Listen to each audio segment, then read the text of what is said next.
teams will show up here tonight. We're about to find out as we get into picks and bans for game number 1. ESC on the blue side, Afrika on the red. So opposite team colors. We'll swap those around for game 2. Let's go ahead and get into the ban phase. First ban is actually a little bit interesting. A Gragas. We've been seeing that a lot out of teams like SK Telecom. A lot of teams on the top half of the standings. And interesting to see that come out very first against Lyra, considering how AD-centric his jungle pool has been. You might see the Twisted Fate ban, by the way, from ESC ever come out here. Ashe ban, not uncommon. Ashe has been dominating the Korean meta right now, both on solo queue and competitive, so no surprise there to see that taken away from Loken. That will remove the Ashe Bard combo. Our very first Gnar ban in there against Ixu. I think Gnar's starting to see a lot more popularity, especially into the Gangplank matchup, so that could be what's being set up here. And a lot of times, Varus will be the pick that's banned against Temp. In fact, something that might be on Afrika Freak's mind, because the last time they let him play Varus, he went 9-2-10 against them, and definitely put that mid lane matchup into the ground. So there's actually a Sivir ban, so Sivir and Ashe both taken out as far as AD carries, setting up for some Jhin, some Lucian, a lot of other picks out there. Now, will Afrika ban the Bard away from Key? Oh, no, it's a Vladimir, so... Gonna be a Vladimir ban. So, Twisted Fate but they is left on the up table. the Nidalee. Ooh. Yeah, they left up the Nidalee, and they're gonna give that to Bless. And Bless is no stranger to Nidalee. He's a Nidalee master on Korea server, one of his big 3. So he's going to have a very nice comfort pick moving into this. Now, because Twisted Fate is remaining, they could even go for a double global inside of the Twisted Fate Gangplank comp. We saw that actually run yesterday. That wouldn't necessarily be so bad with Gnar and Shen both off the table. So that's a sign right there. The reigning Kespa Cup Slayers. Well, newsflash, guys, Kespa Cup was a long time ago, so... They may as well just pick Lyra's jungle right now, because everyone knows he only plays AD champions. Jungle Trundle? Didn't that used to be a thing? It was like a brief time period. It was a very small time period. Just a max pillar, going for some crazy pillar slow ganks. Felt good. Actually felt pretty bad. But there's probably going to be a top lane there for Ixu, which means Freaks should look for the mid lane counter pick. They did get Jhin very early on and in a limited AD champion pool. I guess that's good to have that one, but it feels like ESC Ever are on par to get the exact team comp that they had an almost perfect game against the Freaks with a Varus in the mid lane, Nidalee jungle, and a Braum. Those are 3 for 3 on champions that they lost to last time these two teams played. Talia being highlighted, and now Riven being highlighted, Zed being highlighted. They're just going through mid lane champions. And Zed would be very interesting because Nidalee, definitely a target for Zed. Varus, definitely a target for Zed. Looks like they're deciding on Mickey's mid lane champion right now. It looks like he wants to prioritize an assassin. No surprise, it's Mickey. It's definitely one of his sort of go-to classes. Super excited to see the assassin rework coming up pretty soon. Sort of like the mid-season mage rework. A lot of things are going to change. Might help the Freaks out once that comes out, but it'll be a while before we see that here. And still looking for what we see here. Yeah, there's the AD jungle pick for Lyra and a LeBlanc for Mickey. Yep. So it's going to be LeBlanc versus Varus in the mid lane. And the last two picks here forever. So the counter pick is going to be allocated towards, I guess, a top lane. Because I can't see them using it for a counter pick support. But I guess that's a possibility, and then you just have Trundle go top lane. But that's very peculiar. This is not patch 6.14, where I think that moving into patch 6.14, because the note just came out today, that might be a viable strategy. But right now, I think that's relatively weak. So the Gangplank coming out, and this actually now doesn't make too much sense, primarily because the Trundle looks to be support right now, so you don't want to pick the Gangplank just to ride him a considerable amount in CS, because that's not going to be too effective. Yep, so they are going to switch away from the Gangplank, and that might set them up for, I don't know about the Lissandra. Lissandra's still 100% win rate in mid lane so far, so probably not going to see that. But a Rise picked up, what? That's interesting. A champion we usually see relegated to the mid lane now going to be going top lane unless they switch things up too crazy. And of course, into Rise, what works well into Rise top lane? Well, there's a few picks that work well. Aurelia is actually not so bad against him when you factor in that she's red side. Also, in the 2v2 dynamic, I think that Rek'Sai would have the edge with Aurelia over Nidalee and Rise. You can pick Rumble against him. That's not the worst scenario, especially because you already have so much AD coming out of Jhin and Rek'Sai. It's basically going to make it very difficult to itemize against your team. And even the Hecarim that he was highlighting, that's not the absolute worst, especially because ESC is so vulnerable to heavy engage and heavy dive. Yes, they have the Braum, but you're going to be so reliant on Unbreakable. Yeah, both Rise and Bear's relatively immobile. No real mobility spells there. I mean, Rise can always just ult out. And no, there's no AoE short-range teleport on Rise just yet, so don't get your hopes up too much. But it's still actually exciting to see Crazy play that in the top lane, a place we haven't really seen. The, what is Rise's subtitle? The Forbidden Mage? The, somebody tweet that at me, let me know, because it definitely matters almost as much as the champion being played up top lane. But a pretty big dream team here for ESC ever. They've got 3 out of 5, like I said, of the champions that they dominated the Freaks with last time, although with Mickey on an assassin, could definitely get that mid lane snowballing. Lyra's on a comfort pick, and Ixu on a champion he's no stranger to either.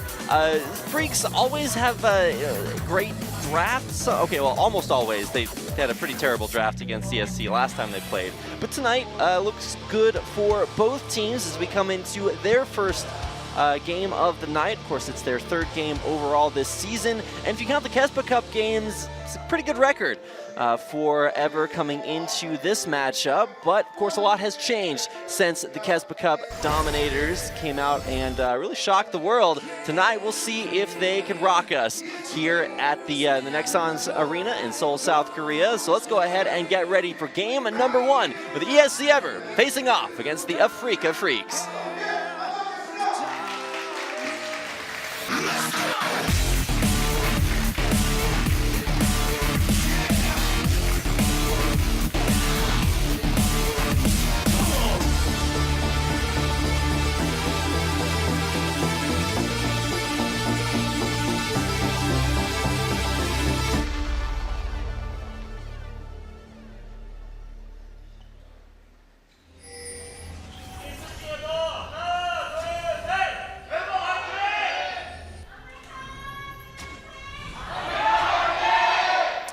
Freak fans in the audience, and if you guys are fans of either one of these teams out there, definitely let us know on Twitter, #AFWin or #ESCWin, and we'll be interested to see tally those votes up a little bit later on. Oh, bless, owning up the ward, first CS, an infinite advantage.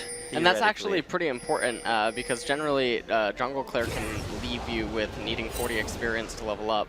I'm not sure how much. I think the ward will now grant the level up, or does it give 20 XP? I'm not sure exactly, although it does. I think the real point is that it does now give experience, which means if you're a roaming support, especially on things like Bard, you're actually going to be pretty high up there in level if you're able to roam, clear wards, and get your chimes. It's a lot of experience coming your way, even outside of lane. So. But a Zillion mid lane, you're really going to be up there in XP, although Zillion passive, not quite what it used to be. Yep. I remember there used to be Zillion comps that you'd run with like experience, like 1 experience quint, and then just get that sexy level up and win your lane. But either way, we are going to have a brief respite here, not a Lamb's respite, there's no Kindred here tonight. But before we get things started off, just going to make doubly sure that all of the settings are taken care of. You can see the refs running to the booths to make sure that we can get back into this game. We've seen 1 minute and 36 seconds of non-stop action, LS. And that means that we probably have got a bunch more, although coming our way. The encouraging thing about tonight's games, if you if you are one of those kind of players who like to see deep, strategic, low-kill, high-strategy games, then maybe you've got something coming your way tonight, because in Game 2, the last time these guys played, it was actually really great strategy, both drafting and in-game execution from ESC Ever. And if you guys are one of those players that just loves to see the blood flow, also a matchup that could definitely yield that to you. Game 1 of Freaks versus ESC Ever had 35 kills in just as many minutes, so a very, very aggressive couple of teams facing off against each other. On some big comfort picks, Mickey's on a Great Assassin, Tempt on his trademark Varus, and so could be seeing a pretty strong performance there as we get back into the game. Just going to test things out and make sure that everything has resolved itself, and indeed it has, as we get back into game number... And we're going to pause again. So the game resumed, but we paused again. That's true. A lot of times that'll happen as teams are just testing things out, making sure that all of the latency issues are gone, all of the other mitigating factors could be taken care of. Mitigating factor for me this morning was having to run around all over Seoul and run some errands, but I made it back. Not Pokemon Go. I wish. That comes out later on this week. Yeah, I read on 2 different sites that it does come out in South Korea tomorrow. Super exciting. Well, it is actually already out in Sokcho. That's true. It's about the parallel that you're above. Right, but there's a certain city that has like a ton of traffic right now, and all the buses, my fiance was looking to actually go there specifically to play Pokemon Go. They're all sold out. And then advertisements on the city are actually that, we have Pokemon Go. No. Yeah. But you know what else comes out this weekend? The Shake Shack right across the road. Super pumped for that. But of course, those are not League of Legends related, except that I can go to the Shake Shack and buy food to fuel my League of Legends and you can catch killing Pokemon spree afterwards. That is very true. Maybe you get a Snorlax. It's going to be a good weekend. Good weekend for games as well. I was actually looking forward to the series before this one, where KT kind of let me down a little bit. Had some shenanigans, or shenanigans, as I like to call them. Some questionable plays there. But let's actually go ahead and focus on Improve and on this game. ESC Ever certainly look like they've drafted a dominant team composition. And then you realize, wait a second, they actually kind of get run over a little bit if there is enough hard engage. With things like Trundle support to pillar off your escape, some slows coming in from curtain calls, and maybe a flankerino from Mickey off to the side, things could get a little bit dicey. Right. The problem is that their only real kill lane that they have any potential in, I mean, they have some potential inside of their bottom lane to get kills, but since it's a blue side in Italy, it's a little bit more difficult to orchestrate that. So what ends up happening is you have a tier inside of Ezreal, a tier inside of Ryze, and a tier inside of Varus. You have 3 tier lanes. Lots of... Yeah. Is that more tiers than your Master Series? That was definitely more tiers than my Master Series, indeed. Yeah. Well, as far as the tiers go, how is that going to work as the game scales here? I mean, ESC seems like they're going to be pretty weak starting off. Well, even though they have 4 scaling champions on ESC Ever, I don't like that they have no body. Their entire body is reliant on Braum. So if Braum for some reason falls apart, or if any piece to that puzzle falls apart, they fall apart. And their whole goal to get a team fight to start is basically through Varus's arrows and Italy's spheres. So they need to hit Afrika until Afrika needs to pull the trigger and then jump on them. And then I guess they're hoping that Braum's ultimate and Ryze's Rune Prison is somehow going to act as like a mediator in the fight. I don't really get the team composition too much. I think that Afrika's is much more standard. And ESC Evers is just a little too wonky for me. Oh boy. I mean, Yeah. anytime a poke composition gets ahead, it's super oppressive and difficult to deal with because you try to engage and you just get poked out. And granted, when it comes to bodies, Brahms probably got enough bodies to go around. He's a pretty big dude. And Unbreakable, along with the Glacial Fissure as well for disengage, can be super helpful. Would have actually been kind of interesting to see more of a heavy disengage top lane as well. Things like Gnar was banned out. Who else was taken away there from the top lane? Shen was taken away. Banned. Yeah, Yep. so those are two champs that would definitely fit well into Ever's team composition. But looks like the poke in the mid lane is going to be, I guess, predominantly the focus of the team composition there. And as far as Freaks go, they're sitting at I think 5-5 in the middle of the standings. So wins for ESC Ever would actually raise them up in the standings to be close to overtaking the Jin Air Green Wings, who have actually sort of tanked since the last time we got a chance to see them in the previous split when they were doing things like beating SKT, looking super good, and then things really fell apart. And I can't tell whether or not it's top teams having some struggles, SKT included for a while, although they look to be back in form, or if it's just the playing field being a lot more even than it looks. Because we've seen teams like MVP start out with a rough season and then surge up to the top. And then teams like CJ and Longzhu kind of have a rough season and continue along those paths. We actually get a chance to watch both of those teams later on this week and see if maybe they can focus on improve and get on up towards the top of the standings. Although I think it'll be a very uphill battle, much like going mountain climbing this weekend was. But definitely uphill battles. I hope theirs goes better than mine.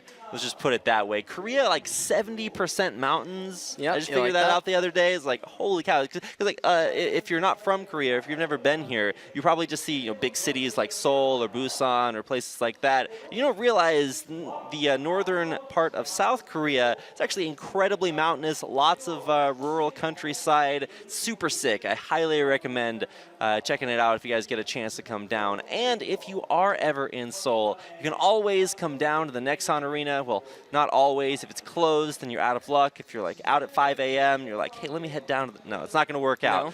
But if you are in South Korea, come down to the Nexon Arena in Gangnam. It is super, super sick. You can watch all manner of esports down here. Of course, a big thanks to the production team that multiplicitous. There we go. It's been a rough day. And it has indeed. I've had to talk way too much so far. It has, and you have, yes. But don't worry, we've got you guys. I have. I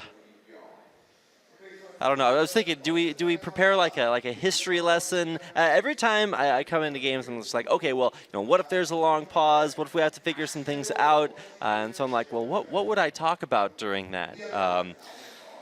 I guess new patch coming out, not this week, and I don't even think it's next week.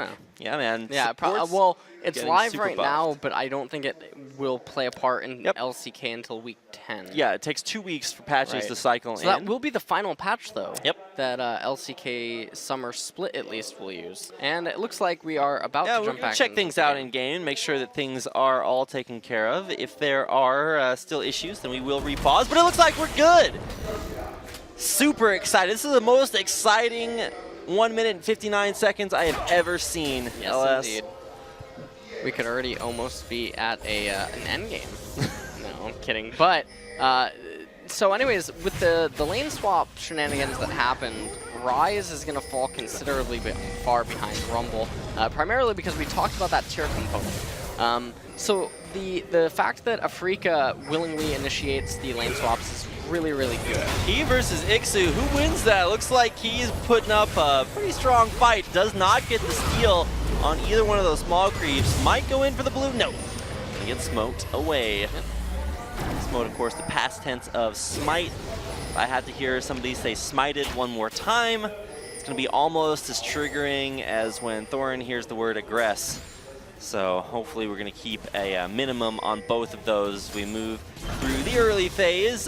Interesting to see. It's not often that teams... Wow, big trade there by Mickey onto 10. Nice animation cancel as well.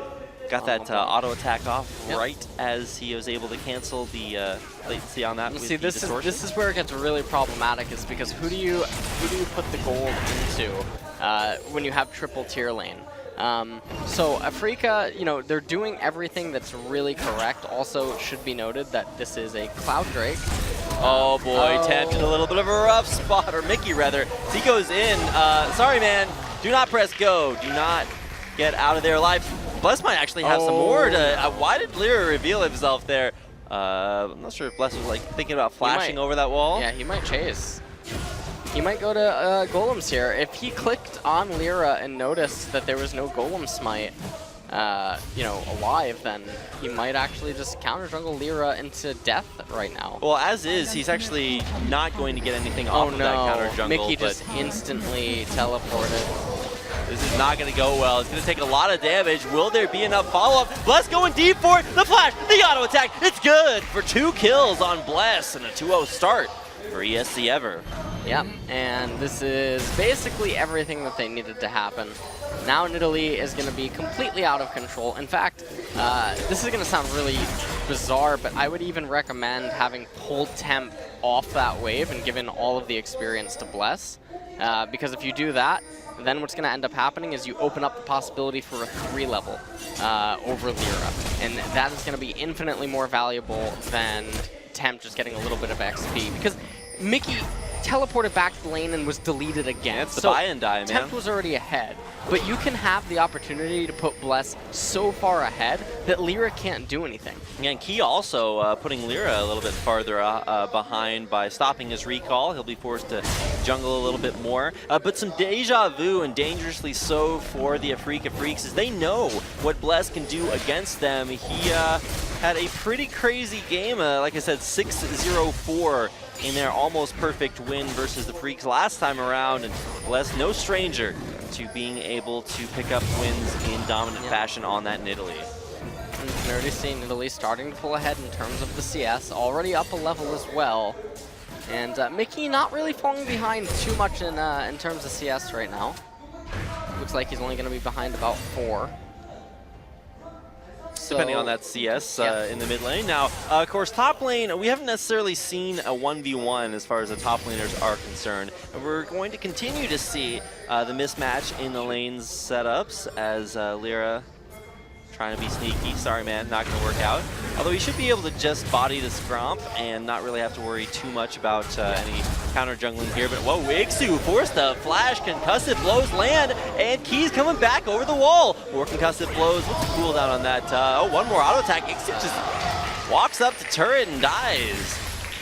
Well, this game is not going according to plan. I will say that much. A little bit of damage going on to Crazy, yeah, but this doesn't really do anything, because now what happens is, if you look at bottom lane, and Ixu might even be forced to teleport. Bless is pretty low, and there's a teleport coming down. Now, this is the new and improved teleport that takes 4.5 seconds.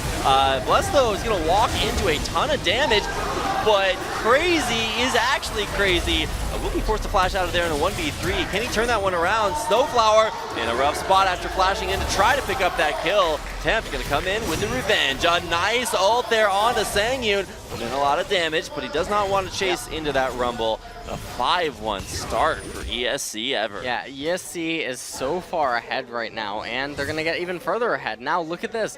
Loken and Key looking to counter jungle Lyra and put him even further behind, and they're going to get that Gromp away from him. So take another look at this. Yeah. The teleport coming in. Was that a good TP? Well, it would have been good had this been a little bit cleaner, but you saw that Bless almost ends up getting away. So a little bit unfortunate, and they don't get the kill onto Crazy. And, you know, you saw Snowflower there really having a lack of foresight. Now, also, credit to Sangyun right here. You notice that he got snared up, but he didn't attack bars. Had he done that, he would have taken 2 tower shots. And it probably would have, might have died. He might have died. So credit to him for actually manually attacking the minions to prevent himself from taking tower aggro. So the triple tier is almost completely negated due to their natural gold advantage, and they're just going to be able to go right into their items. And what should have been an opportunistic timing attack advantage for Afrika is no longer even going to happen. Support on support action, not the most exciting situation. You know, Nidalee actually used to build tier 2 back in the day. It was like tier Rod of Ages used to be the build. Yes. Well, we probably won't see that this time around. Could have come out there. Bless doesn't need any help creating tiers out on Summoner's Rift. He's got some on his team, and he's making some on the enemy team. Although even still, impressively so, Mickey, 0-2 in lane versus a 1-0 Varus, and he's still up 10 CS. Yep. Well, a lot of that is also due to the fact that Tempt roamed. That is true. Down to the bottom lane. So, you know, Mickey, though, yeah, definitely a lot of credit because he got killed, he teleported, and he got killed instantly again. That is one of the worst feelings in the world. Certainly is. Having known that feeling quite a bit, especially from playing on the Korean server lately, I can definitely drop some solidarity on that. But everybody alive and in lane for now. Bless certainly on track to have an extremely dominant Nidalee performance here. See if he can put some of that dominance down as he's clearing out a bunch of wards. He's taken out 2 already, about to pick up a 3rd one there in the bushes. Limiting the vision, limiting the champion lifespan. He's got it all. Bless's insurance policy is probably the worst one out there. It's like, well, you get a free trip back to base every time I walk in a lane against you. So, trying to see where the game is. Watching it, this is just like a highlight reel of Bless farming the jungle at this point. He's up, what is that, 15 CS 15 in the CS, jungle matchup? Yeah, but Lyra is keeping up on level, which is actually really, really, really surprising. See if that actually continues, as Bless probably going to look for some counter jungling or at least aggressive plays so far. Although not necessarily necessary for ESC ever. Oh, here it is, Spear to come out. It will hit Lyra, a big chunk of damage, and another wasted pink ward. Yep. So pretty unfortunate for Afrika this game. Nothing is really going their way, at least not yet. But, you know, ESC is completely content to just sit back and farm up their tiers as they wait to complete them into their, you know, their tier 1 and tier 2 items. And when that happens, Afrika, who should have had the superior team composition, I think they're just going to fall apart. All right, well, the Freaks are actually making a pretty big push up towards the top half of the map, rotation, if you will. And they walk top, they clear out the jungle wards, and then they piece the scene. What do you think is behind this rotation down to bottom lane for Sangyu and the Snowflower? Well, it's just that basically there's no way that Afrika can actually catch him out of position, at least not at this point in the game. So they're just, you know, rotating champions accordingly to get as much farm as possible. And they need to make sure that they're not absorbing or sharing any XP or oh my god, these CS. arrows from Tempt, so good. 3 for 3 in a row so far. Yep. Or at least in that exchange. Turns out 16, 25 range is pretty good. It's a fairly long. You know, it's not about how long your range is. It's about what you do with it, LS. Oh, well, that's a lie. Clearly, Tempt putting both to use very deftly. If I can shout out both the Chinese and North American AD talents there. Mickey, oh man, Tempt, right as we're hyping you up, the caster curse hits. Not going to be able to continue that. Bottom lane low, and key backing off as the Freaks put pressure down there as well. But Crazy left all to himself up in the top lane. And with all of this free CS, should be looking for a relatively decently early Rod of Ages. We'll keep that stacking going on. Here come the Freaks into the mid lane matchup, although Tempt has already pieced the scene. No mystery there, as Freaks struggling to find things top lane, rotate bottom, rotate mid, and still no more kills coming their way. Now Crazy gonna recall, and this might be Roa timing. In fact, I think it is. Yeah, he's got 65 CS, so should be seeing that out there. Show me the Roa. Actually, just away from that. Pretty close on Roa. It looks like he was probably about 200 gold off. So he ends up just picking up boots. So a little bit more delay on the Roa, but that's not going to be the end of the world. Ezreal already well into that tier. Same with Varus. Actually, interesting to see Lyra pressuring Bless's jungle. It seems like that should be the other way around. I mean, well, he's 30 CS behind. Holy cow, I just noticed that. So Tempt does get the blue buff, so secured there, and it's like 25 CS. It's not that, okay, it is that big a deal. Lyra having some struggles, but nice warding on the top half of the map for the Afrika Freaks. They've got, what is that, 5-6 wards in the upper jungle, just on the enemy side of the map, so lighting it up like a Christmas tree, but turns out ESC ever the only one getting any presents. Yep. And right now, with the way that the game is going, Afrika really need to do something. The problem is they can't even really threaten dragons because dragons are virtually useless for both team compositions. Yeah, I mean, if you get Cloud Drakes, doesn't really help. Although picking up more than one Ocean Drake could actually be good for the Freaks, because when you're facing off against the poke composition, always nice. Wait, Ixu didn't kill that ward. Okay. Well, we're being ward pacifists here, apparently. Wow, Tempt actually gonna ghost the flashes. They're trying to make it happen, and there's the fair insult. The chains of corruption gonna be coming out and going down. Tempt making the manliest play of the game right there. Ghost, flash, you can't escape. Not even that Hextech Proto Belt. Gonna get Ixu out alive. Yep. Man, So, would ESC ever want to kill you? They're gonna go hard for it. And even just Key in the mid lane able to defend that turret. Yep. So even though Mickey is doing a pretty good job at actually keeping ahead in farm of Tempt, it's not going to really matter because the kills for ESC ever just keep racking up. And I mean, I don't know what they're going to do when it comes 22 minutes and Tempt has a Muramana, Loken has a Muramana, and Rise will probably almost have a Seraph. Yeah, Tempt will have both of his summoner spells up by that time too. He's actually already has those Ionian Boots of Lucidity, so that's extra summoner spell cooldown reduction already. Okay, trying to see if Lyra's going to get this knock-up on a Tempt. Tempt does need to kite backwards, but Mickey going in and taking a lot of damage. He's out of there. Lyra, very low. He's going to be the first casualty. Key to get the kill, and now Snowflower, very low. Going to be flashing over the wall, but it's not going to be enough. It's crazy with the counter flash and the kill. Freaks getting routed here. Bless reads the flash, throws up a spear, and it lands. Oh my god, it's the Mystic Shot there to come in with a kill. Or the, what is that? It's not Mystic Shot, it's, this looks like my solo Q games from earlier. This is not going very well. Wow. They might actually, well, I think they actually could have pressured the tier 2 turret. I don't think that Mickey would have been able to hold that by himself this early on. And they definitely could have forced him to do a recall, thus ultimately forcing Afrika to shove all 3 lanes simultaneously back into you know, ESC ever, so that would have been really beneficial. So take a quick look at this replay. Lyra gets knocked up. Ixu not really doing anything. The curtain call came out of Jhin, but then he just pieced out of the fight immediately, which is pretty questionable since you would have assumed he would have been able to help out with maybe some snares or something. Right. But he just went straight to bottom lane, and it doesn't make any sense. Gotta get that farm on, man. Yeah. Les not afraid of Mickey at all. He immediately breaks the tether.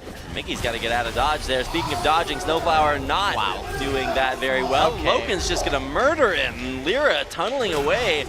Even he not immune to the fear that Loken is striking in the hearts of the Freaks. Mickey looked a little bit struggle-icious early on, but now he's coming back, and this will game it be enough? is No. not going according to plan. Zanya's first item for Mickey. Knows he's going to need that outplay potential, potentially. Yeah, and that's not something that you want to do on LeBlanc. Zanya's Hourglass in the 6.9 Mage remake, the item got gutted.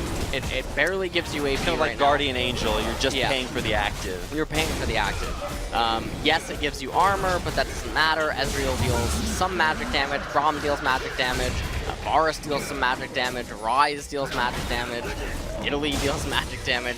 The Zanya's not really doing too much. I mean, yeah, you're going to have the active, but you have no CDR, you have no AP, no assassination, and your mobility is entirely gutted right now. So as this game progresses, again, I think the 22-minute mark is probably just going to be the decisive battle. Also, ESC Ever picking up the Air Dragon is going to enable them to move around the map a little bit better. I wouldn't be surprised now. Okay, well, that is what they're doing. They're rotating 3 to top lane. They just want to get that luxury turret out of the way right now. But because of how the game is going, they could even have Varus shove in mid right here and also rotate up Nidalee top and have a 5-man top onto the tier 2, because if Afrika trades bottom tier 1 for top tier 2, that's so good for ESC Ever. Oh, good trades in the mid lane by Mickey, even still winning that matchup. I mean, it's an assassin versus an immobile ranged poke champion, so you're gonna win that the matchup 1v1, but Tempt being so far ahead, Maw Malmori is completed before anything else. You can't really do this this trade that Afrika is trying to initiate, right? Because you're not going to keep up with the speed of ESC Ever's tower raising abilities. So basically, watch this right now. Yes, they have a little bit of a big minion wave. Yes, you can use Ixu, and have them cast the Equalizer, but it's not going to matter because now they're able to apply pressure to too many places at once. And okay, yeah, sure, take this bottom tier 2 turret. ESC doesn't care about it. You're never going to be in position to really take advantage of the bottom inhibitor turret because you're too far behind.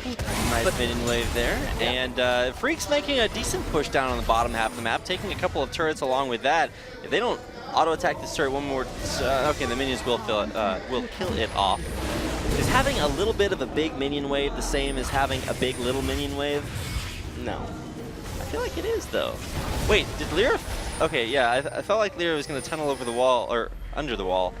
Tunneling over things. I'm not sure how that works. So 4 towers for ESC Ever, and 3 for Afrika, so only off 1 tower. What do you think about that that trade that the Freaks just did there? They lose the mid lane turrets, but they take 2 in the bottom half. I don't think that it's very good at all, because with how the game is going for ESC Ever, top lane, when it normally, I would say in less than 5% or maybe 5% of games, it is actually a viable push lane. In the early and mid game and transition to late game, and ESC Ever has those, the criteria in order to do that right now. They're meeting the criteria in order to, launch an assault onto the top tier 2 turret and ultimately the top tier 3 turret. Holy cow. And this is about that timing that we're talking about. We're approaching the 22-minute mark, so we're going to see the double Miramana come out. We're going to see the Seraph's Embrace, although it looks like Rise chose to take a little bit of a safer path, go for the Mercury Treads, and get the Negatron Cloak, just so he's a little bit more durable and tanky against Afrika. But 7K gold lead for ESC Ever as we approach 21 minutes. Holy cow, yeah, and Jin's build, not so hot. Yeah, the struggle currently fairly real right now. Not often that you get to see that crit a little bit less effective than armor penetration on Jin, at least judging by the most common builds out there. Usually want to see that Dusk Blade at least somewhere in the first couple of items, and correct me if I'm wrong, but Youmuu's Dusk Blade seems to be fairly popular. That's not what this build is about. Yeah, this Jin build is basically just raw damage, up front, no utility basically coming out of it. And lots of traps though. Yeah, it's just preying on the opponents making a mistake. Hopefully, that will come out there. Hopefully, if you're a Freaks fan, we heard some pretty loud cheers from the audience. So definitely, that's what is so cool about Korean fans, is that if your team loses, the fans almost just cheer louder for you to try to encourage you to show good games, or whatever the relevant saying is there. Lyra and the Freaks in general pretty on top of their ward clear so far. They've had great coverage on the upper half of the map, but no longer. They're now forced to clear out their own top jungle, and there's still a couple of wards that'll linger around there. Yeah. Wonder if we might see substitutions come in for Game 2 for either Ixu or Lyra. Lyra right now, he's singing that 3 Days Grace song, I Hate Everything About You. He's down about 30 CS in the matchup, and doesn't look to be getting better anytime soon. Yep. He's had to go all tank items, Bless has gone all damage items. Just more fun. Wow, look at all these traps that Sangyun's throwing out with all that increased CDR. Yep, he wants everyone to pay attention to his show. And I don't know what the next dragon is, but it might entice a team fight. If it's just an air dragon, that's not even the worst. Water Dragon, huge benefit to ESC Ever. They have tons and tons and tons of poke. Definitely need that mana and HP sustain. It looks like they're even going for a cheese right now. Rek'Sai, not going to be able to detect this. Okay, well. Or will he? Well, he hit it. He didn't detect it. Isn't that the same thing? No, he sniffed it out. cool. Detecting, like the sonar thing. Is that sonar? What is that? No, tremor it's sense. yeah, well, it's tremor sense, but what is that called? Because like sonar is using sound waves. What happened? Yeah. Oh yeah, okay. Sonar stands for something. Oh god, it does. Just like SCUBA stands for self-contained underwater breathing apparatus. Do you know that laser was an acronym that then just became a word? Yeah. What did it stand for? Light? These are what we need people to tweet us out there. All of our nuclear physicists I or don't whatever. even care about LOL. Let us know what this is the important. Yeah, man. We gotta know what laser stands for. We gotta know what sonar stands for. Yeah. I'm good on the SCUBA, but all right, they're gonna get this tier 2 tower, and this is what I was talking about, where they have the option. Okay, it is an air drake.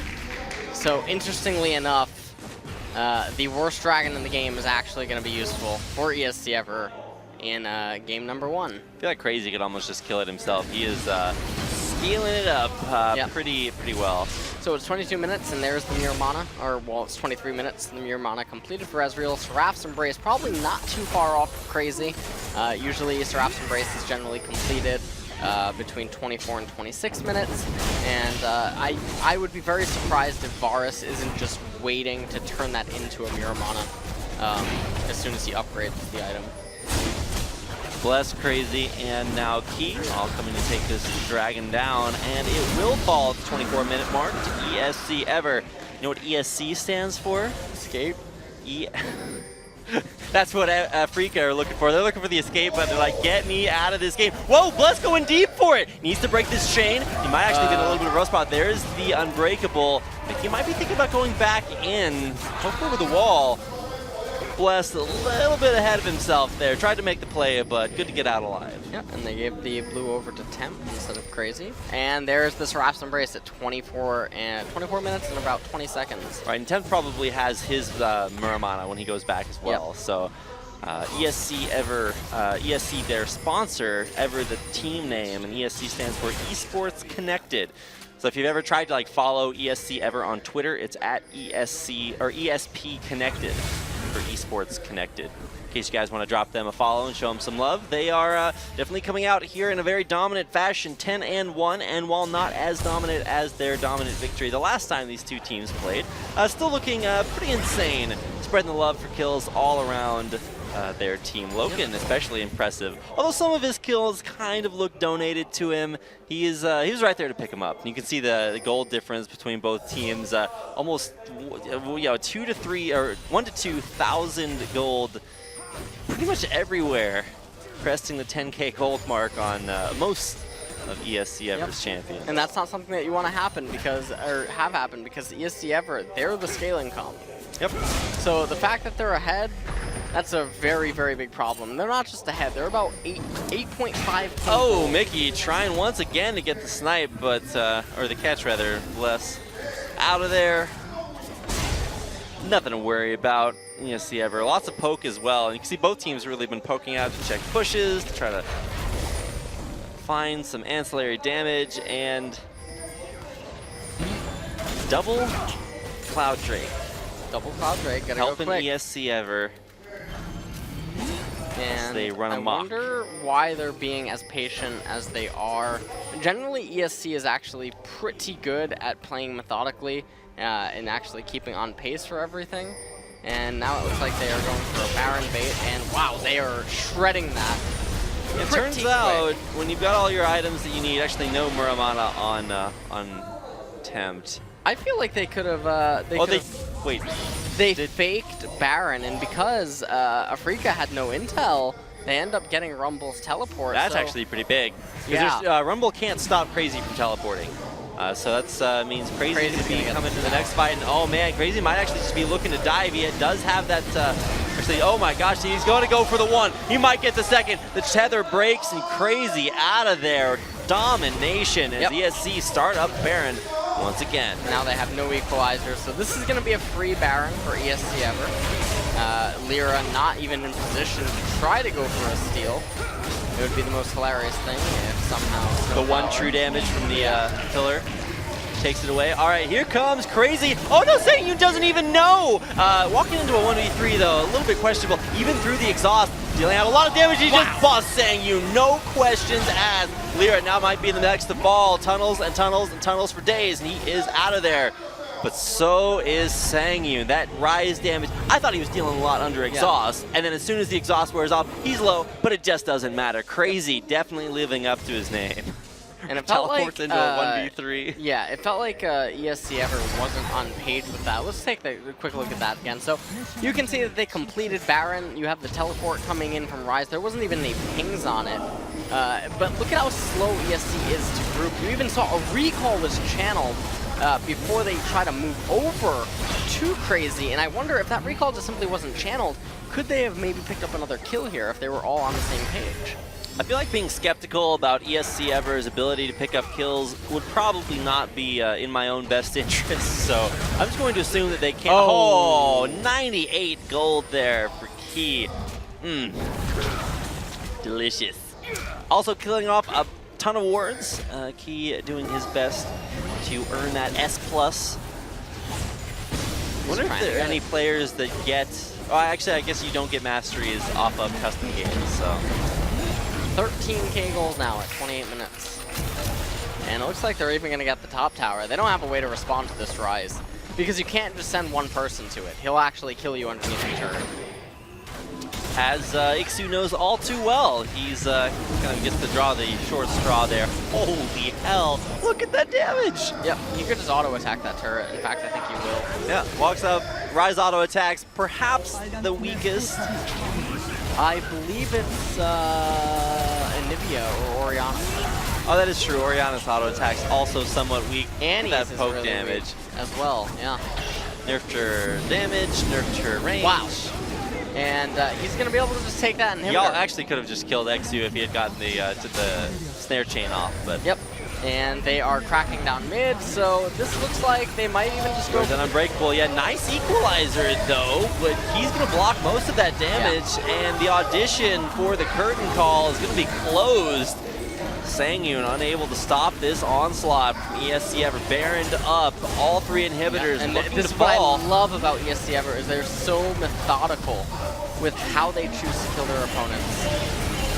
Oh my god, Snowflower took like 1 Q and he's still gonna go down from the overload. Sangyun drops! And the rest of the Afrika Freaks trying to tunnel their way away back to their double Nexus turrets. This could be double it. for long. How does he do that? How we do that? 10th, so good. And the rest of ESC Ever, 14-1. Their final scores, they crack the base and take a 30-minute victory in game number 1 over the Afrika Freaks. The more things change with 5 patches in 5 weeks since the last time these two teams faced off. The more things stay the same. Domination. Yeah. ESC Ever. I mean, I would be really surprised if they don't all report Bless for dying. Definitely beating it up there, but can't get the MVP now. Yeah, very, very dominant early jungle performance. Started off with a 2-0 jungle start, and he really, really helped tempt in the mid lane against what was continuing to be a difficult matchup. Nikki played that very well. Give Bless his Nidalee, you can't give him his Elise, and Lyra.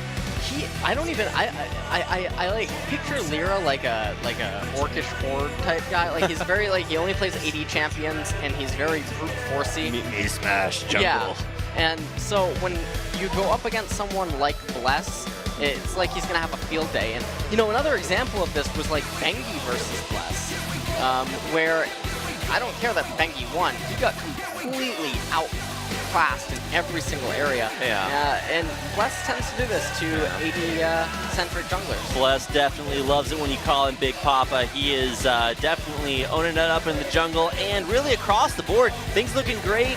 Crazy's Rise dominant that game in the 1v1 matchup. And some experience for the Freaks needs to get channeled into some wins. They've got one game.